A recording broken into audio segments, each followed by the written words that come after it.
ఏపీలో ఈసారి TDP, BJP, Janasena కూటమి పక్కా వచ్చేస్తుందని తేల్చి చెప్పేసిన జగన్మోహన్ రెడ్డి ఫ్రెండ్, ఇంతగా ఫ్రెండ్ ఎవరు, ఏంటి, అసలు ఎలా గెలవబోతున్నారు? సో ఈ అంశాన్ని మనకు వివరించడానికి మనతో పాటు ఉన్నారు TDP official spokesperson Suryadevara Latha గారు.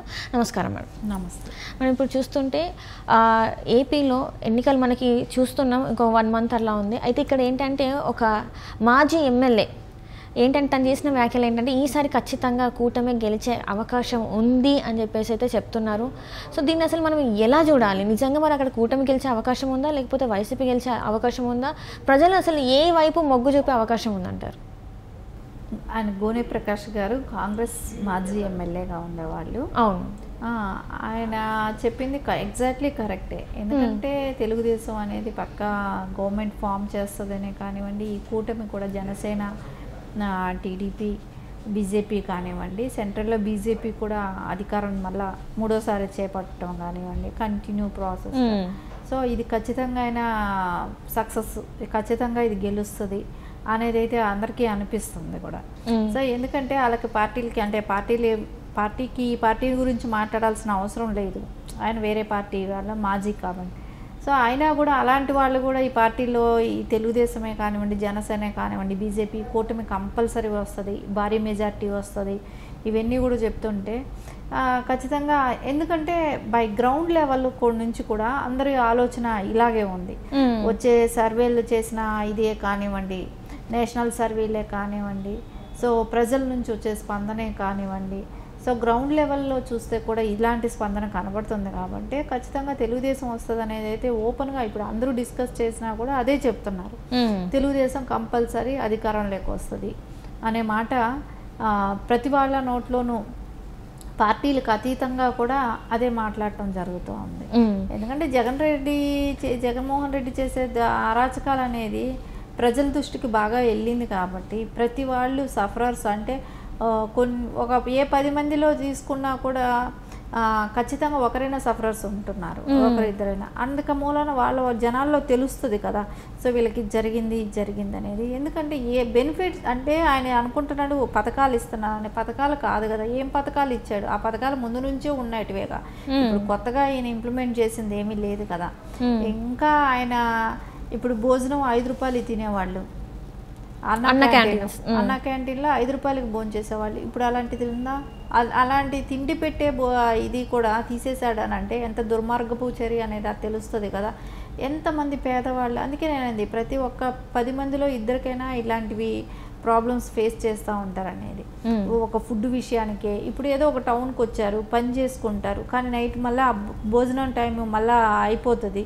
సో మళ్ళీ పని చేసుకోవాల్సింది ఉంటుంది, మళ్ళీ టౌన్లో పని చేయాల్సింది ఉంటుంది. కానీ ఆ అన్న క్యాంటీన్లో 5 రూపాయలు పెట్టి భోంచేసలే అంటే మామూలుగా అయితే 100 రూపాయలు పెట్టి భోంచేసేయగలిగే ఇది ఉంటుందా? ఎంత తక్కువ వేసుకున్నా 70-80 రూపీస్ ఉంటుంది. చిన్న టౌన్ ఇది ఊర్లలో ఇది తీసుకున్న చిన్న కొట్లు రోడ్డు మీద తీసుకున్నా కూడా 70-80 రూపాయలకి తక్కువ ఉండదు. అలాంటప్పుడు 5 రూపాయలకి భోజనం కడుపు నిండా తినేవాళ్ళని అలా చేశాడు. ఇంకా డ్రగ్సే కానివ్వండి, ఇవన్నీ మనం రోజు చెప్పుకునేదే కానీ ఎక్కడ డెవలప్మెంట్ లేదు. వాటర్ సోర్సెస్ ఆయన ఓపెన్ చేసే ఇవి మనం చూసాం. కుప్పం లాంటి ప్రాజెక్టులు చాలా చేశాడు. ఇలాంటివన్నీ కూడా మనం చూస్తూనే ఉన్నాం. కాబట్టి ఖచ్చితంగా వాళ్ళకైతే ఎప్పుడైనా కూడా అభివృద్ధి కావాలని కోరుకున్నప్పుడు ఇలాంటి గవర్నమెంట్ ఉండకూడదు, ఇలాంటి నాయకుడు అవసరం లేదు అనేది ఖచ్చితంగా ప్రజలు ఆలోచిస్తారు. కాబట్టి చక్కగా తప్పకుండా ఆయన దిగిపోయే ఆస్కారం అయితే కనబడుతుంది. తెలుగుదేశం భారీ మెజార్టీతో కూడా గెలుస్తుంది అనేది అయితే సర్వేలే కానివ్వండి, ఇలాంటి నాయకులే కానివ్వండి అందరూ ఓపెన్గా చెప్తున్నారు. అంటే ఇక్కడ ప్రకాష్ గారు చెప్పేది ఏంటంటే 50,000 నుంచి 60,000 మెజారిటీతో గెలుస్తారు పిఠాపురం నుంచి అని చెప్పేసి చెప్తున్నారు. ఇంకొకటి ఏంటంటే ఒకవేళ చివరి నిమిషంలో తను మారే అవకాశం ఉంది, సెంట్రల్ క్యాబినెట్లో మినిస్టర్గా వచ్చే అవకాశం ఉందని కూడా చెప్తున్నారు. మరి ఇందులో వాస్తవం ఉందంటారా? ఇప్పుడు పిఠాపురంలో 50,000 నుంచి 60,000 గెలిచే అవకాశం ఖచ్చితంగా ఉంటుంది. ఎందుకంటే పవన్ కళ్యాణ్ గారి ఇమేజ్ అలాంటిది కాబట్టి ఖచ్చితంగా గెలిచే అవకాశం ఉంది. కానీ అక్కడ ఆయన ఓడించడానికి కూడా పెద్దగానే కుట్ర జరుగుతూనే ఉంది. ఎందుకంటే ఆల్రెడీ అక్కడ 500 కోట్లు డంప్ చేసి ఉన్నారనేది, అక్కడ ఈవీఎంలు మనం మొన్న మనం చూసాం చూసాం. నకిలీ అలా ఈవీఎంలు అని నకిలీ చెప్పేసి. ఈవీఎంలు. కానీ అలాంటివి ఇంకా చాలా ఉన్నాయి, దొరికింది తక్కువ మనకు. ఇంకా అలాంటిది ఆల్రెడీ పంపించేసేసారు.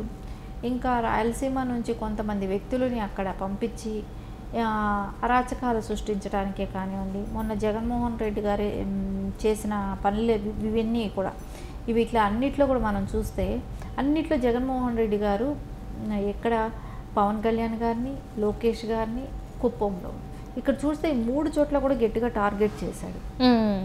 ఎలాగైనా ఓడించాలి వీళ్ళని అనేది. ఎందుకంటే మెయిన్ క్యాండిడేట్లా కాబట్టి ఇలా ఖచ్చితంగా ఓడించాలనేది.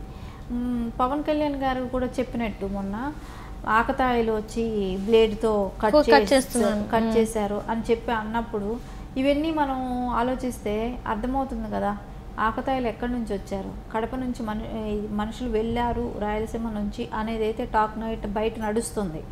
సో అక్కడ లోకల్ వాళ్ళు అట్లాంటి ఆకతాయి పనులు వాళ్ళు చేయలేరు. చేస్తే తెలిసిపోతుంది ఆ పర్సన్ ఎవరు అనేది, కనిపెట్టేయగలుగుతారు. అందుకని వాళ్ళు చేసే పనులు కాదు, లోకల్ నియోజకవర్గం వాళ్ళు కూడా కాదు. ఇది పక్కా బయట నుంచి ఆ నియోజకవర్గానికి సంబంధం లేని వ్యక్తులు పక్క జిల్లాల నుంచో కానివ్వండి అలా పంపి అలాంటి వాళ్ళతో అలాంటివి చేయిస్తున్నారు. సో ఓడించడానికి ఏ రకమైన దేనికైనా తెగించి ఆ పనిచేసేటట్టు తయారు చేసి ఉన్న కరుడు కట్టిన కొంతమందిని అక్కడ దింపటం జరిగింది. పవన్ కళ్యాణ్ గారిని ఎలాగైనా ఓడించాలి అనేది అయితే ఖచ్చితంగా ఆయన చేసే ప్లానింగ్ ఒకటి ఉందనేది అర్థమవుతుంది. అదే గారు మంగళగిరిలో కూడా అలాంటి పనులే చేస్తారు. ఎందుకంటే లాస్ట్ టైం కూడా అలాంటివి చేయబట్టే కొంచెం లోకేష్ గారు ఇది కూడా ఖచ్చితంగా పవన్ కళ్యాణ్ గారు అయితే 50 నుంచి 60 వేల వరకు కంపల్సరీ వస్తుంది. ఎందుకు తెలుగుదేశం క్యాండిడేట్ అయిన వర్మ గారు లాంటి వాళ్ళే చెప్పారు 1,00,000 మెజార్టీతో మిమ్మల్ని గెలిపించుకుంటాం అని పవన్ కళ్యాణ్ గారికి భరోసా ఇచ్చారు. కాబట్టి ఖచ్చితంగా వాళ్ళందరూ కూడా హార్డ్ వర్క్ చేస్తారు. వాళ్ళ తెలుగుదేశం క్యాడర్ మొత్తం కూడా ఖచ్చితంగా మంచి మెజార్టీతోనే గెలిపించడానికి. ఇక్కడ 130 నుంచి 145 స్థానాలు వస్తాయని చెప్పేసి మాట్లాడుతున్నారు. అండ్ అట్లానే ఏంటంటే ఎంపీ స్థానాలు కూడా 19 నుంచి 21 స్థానాలు వస్తాయని చెప్పేసి ప్రకాష్ గారు చెప్తున్నారు. మరి నిజంగానే ఈసారి ఎందుకంటే మనం లాస్ట్ టైం చూసాం వైఎస్ జగన్మోహన్ రెడ్డి గారికి 151 స్థానాలు వచ్చాయి మన వైసీపీకి. అండ్ అట్లనే 21 మంది ఎంపీలు కూడా వచ్చారు. సేమ్ ఇప్పుడు ఇది ఇక్కడ రిపీట్ అవబోతుందా మళ్ళీ? ఖచ్చితంగా జగన్మోహన్ రెడ్డి గారు చేసింది ఫేక్ ఓటింగ్ చేశాడు. ఒక్క ఓటింగ్కి ఒక్కరికి మీద 9-10 ఓట్లు క్రియేట్ చేసి అప్పుడు ఎవరు గుర్తించలేదు కాబట్టి గెలవగలిగాడు. లేదంటే ఇంపాసిబుల్ 151 జగన్మోహన్ రెడ్డి గారిని ఏ రకంగా నమ్మి ఒక ఇమాజినేషన్ ఏదైనా అనుకుంటే ఒక 90, 80, 100 అంతవరకు ఎక్స్పెక్ట్ చేస్తారు ఎవరైనా. 151 అంటే ఆయన ఏం చేశాడని ఇస్తారో 151 ఇచ్చే ప్రసక్తి లేదు. ఆ టైంలో చేయాల్సిన అరాచకాలన్నీ చేశారు. వాళ్ళు ఎట్లాగైనా గెలవాలనే దానికోసం వాళ్ళు ఓట్ని ఎలాగైనా భయభ్రాంతులు గురి చేసే కానివ్వండి, ఫేక్ ఓటింగే కానివ్వండి, ఇవన్నీ నడిపించారు కాబట్టి జరిగింది. ఈసారి తెలుగుదేశం అయితే ఖచ్చితంగా కూటమితో కలిసిన తెలుగుదేశం కాబట్టి 145 150 అనేది ఖచ్చితంగా వస్తుంది. ఎందుకంటే ఈయన మీద ఉన్న వ్యతిరేకత, మోహన్ రెడ్డి మీద ఉన్న వ్యతిరేకతతో వస్తుంది. ఇప్పుడు అలాంటి ఫేక్ ఓట్లు లేవనే అనుకుంటున్నాం. సో మళ్ళా మధ్యలో ఏం తయారు చేయించాడో జగన్మోహన్ రెడ్డి తెలియదు. ఎంపీలు కూడా ఖచ్చితంగా 20 పైనే వస్తాయి.